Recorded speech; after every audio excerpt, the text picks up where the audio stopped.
Hello, everybody. It's Rhino here with your Disney News highlights for the week of September 18th, 2021. Before we get started, I want to remind everybody that this and everything that we do here is brought to you by Dreams Unlimited Travel. They are experts at helping you plan the perfect Disney vacation.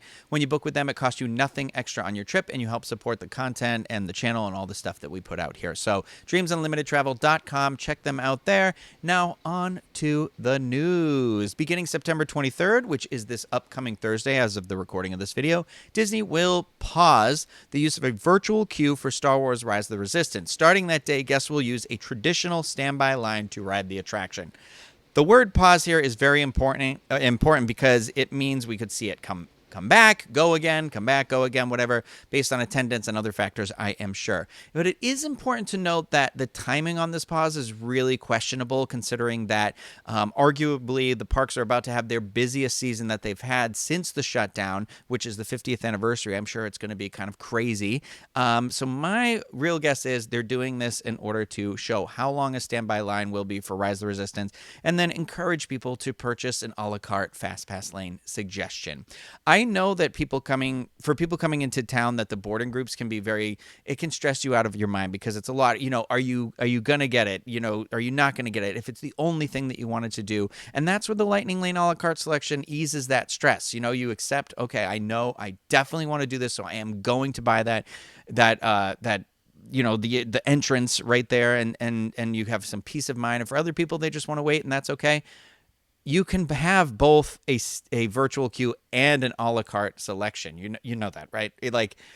Having a standby line is not necessarily better for Rise of the Resistance. In fact, I actually do believe it might end up being that less guests are able to experience it through a standby queue than the boarding groups, because the boarding groups, it's very much like, okay, we have two sections of the day. We've got 7 a.m. and 1 p.m. 7 a.m. we're letting in X amount of people that will hopefully be cleared enough that we have a gauge on how many are left by 1 p.m. And then at 1 p.m. we say we can let in X amount of more people, right? So that we can get all those people on this attraction by the time the park closes at this time. So let's say it's 9 a.m. to 9 p.m. So you have the group kind of right in the day, right there. It's one of those things where if you miss the boarding group, you could just get an a la carte if it's the only thing you want to worry about. When you're in a virtual queue, you are virtually waiting for that attraction, meaning that technically, if you get a boarding group at 7 a.m., the park opens at 9 a.m. Let's say your boarding group isn't called until 3 p.m. Okay, so that's 6 hours, right? 6 hours that you've waited to get called, and then maybe you're going to wait like 45 minutes at the most, probably in the line. So that's about 6 to 7 hours.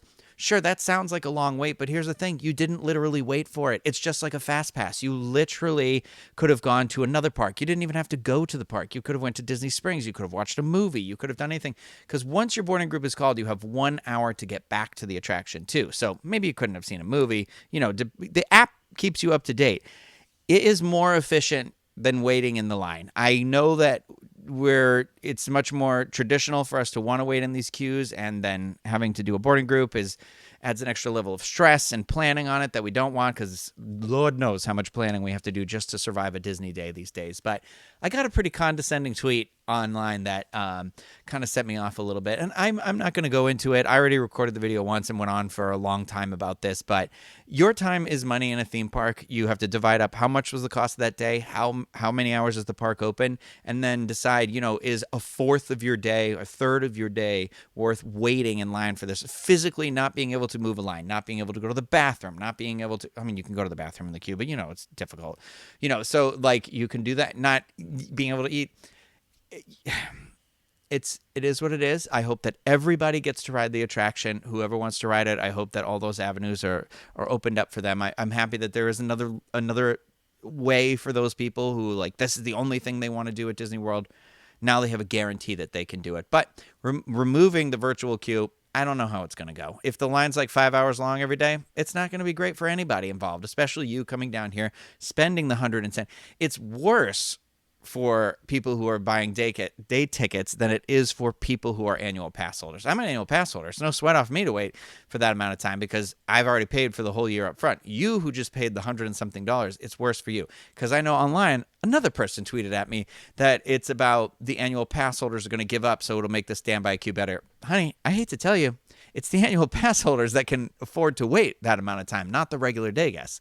So I just remember that, yes, I go a lot. So we do lose sight of some things. I feel like we're very close to some stuff and we have to take a step back. But remember, I'm not trying to be condescending or a know-it-all or anything like that. I did work in attractions for 8 years, so I do understand, capacities and hourly turnover rates and things like that. That was part of working in attractions.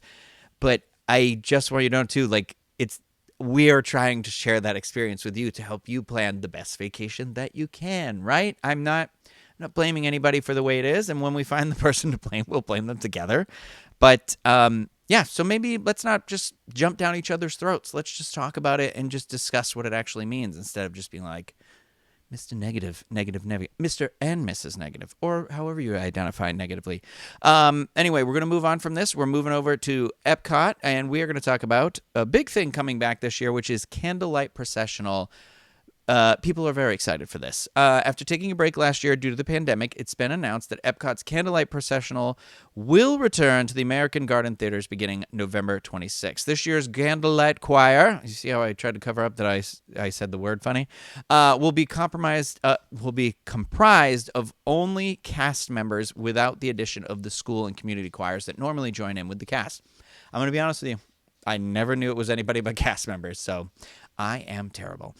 Celebrity narratives will be featured this year as well as they have been in years past, and all who participate, choir, narrators, musicians, all are going to be required to be fully vaccinated.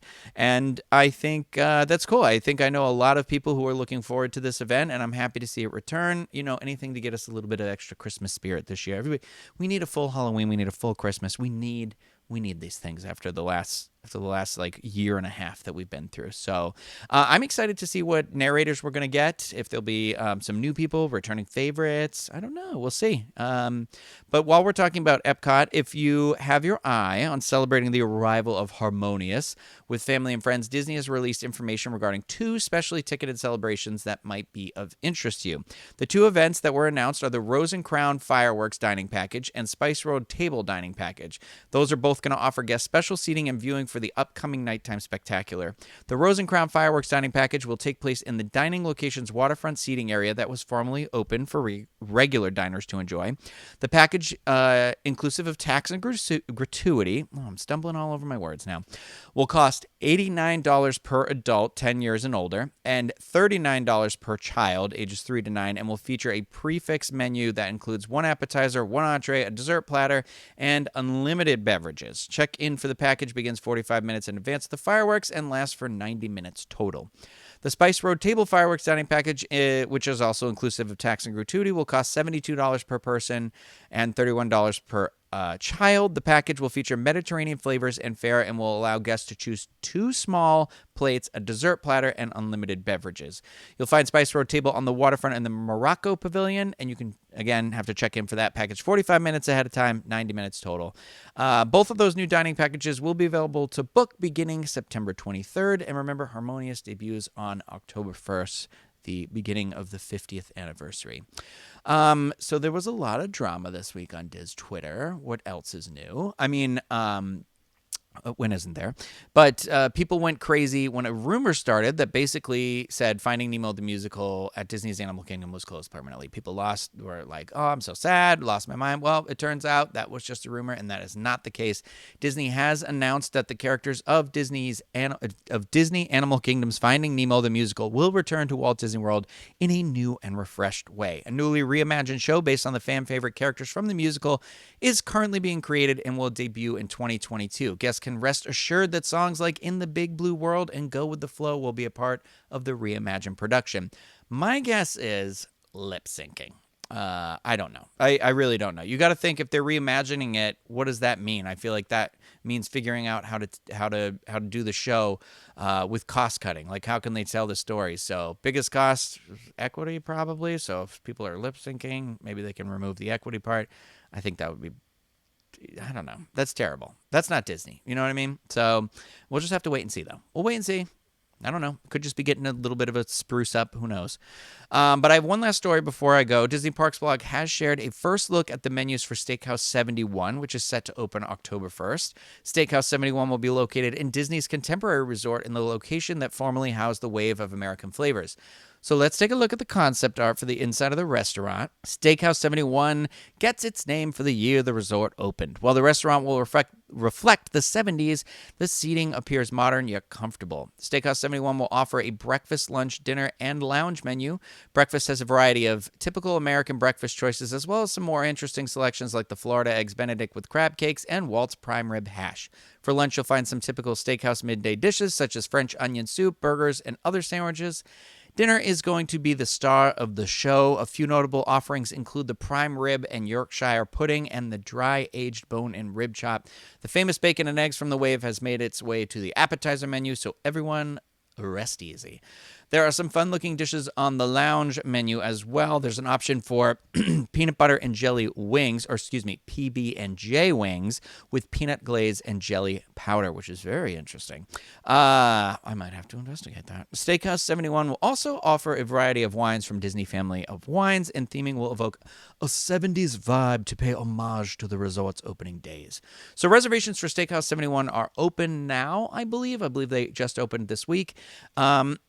Yeah, so I'm sure that somebody will go over and check it out. But that is going to do it for me for the news this week. If you want to read more about anything I said, you know where to find those links right in the description of this video. And of course, you can always head over to www.info.com and read about more things going on there. We've got contributor articles. If you're trying to figure out anything about your Disney vacation, it's you can check it out over there. So remember, Dreams Unlimited Travel. If you liked the video, thumbs up, subscribe to the channel. Like I said, that will do it for me, and I will see you all next week. Goodbye, everybody.